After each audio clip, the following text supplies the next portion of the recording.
శ్రీశైలం పోతున్నా అడిగి ఇల్లు కొట్టి వచ్చి నాకు తల మీద నాకు మొత్తం గూర్లతో గీకింది నాకు ఆర్టీసీ బస్సు వస్తుందనగా ఊరికి బళ్ళు కూడా పోతున్నాను నేను నాకు దిగి దేవుడు వల్ల నేను బయటపడ్డాను నేను అది మీదకి వచ్చి మొత్తం గీకుతుంది.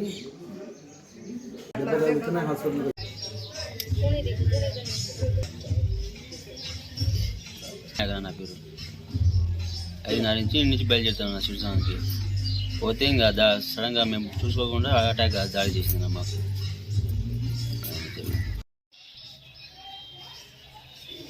పొద్దున 5:30 పోతున్నాం సార్. ఈ సభ కోరి ఉంది కాడ ఆడ కోరి దగ్గర స్కూటీ మీద పోతుంటే ఎలుగొట్టు ఆడనే దాడి చేసింది. కింద పడేసినాము. కింద పడితే దెబ్బలు తగిలినాయి సార్. అట్లా స్కూటీ ఆడనే ఉంది. ఎలుగొట్టు మన బస్ వస్తుంది. బస్ 7 నుంచి లోపల వెళ్ళిపోయింది. ఆ బస్ రాకుంటే అది ఎలుగొట్టు మాకు పెట్టింది సార్. అది వెంటనే దాడి చేసినది. మీ పేరు? చంద్రనాయక్ సార్.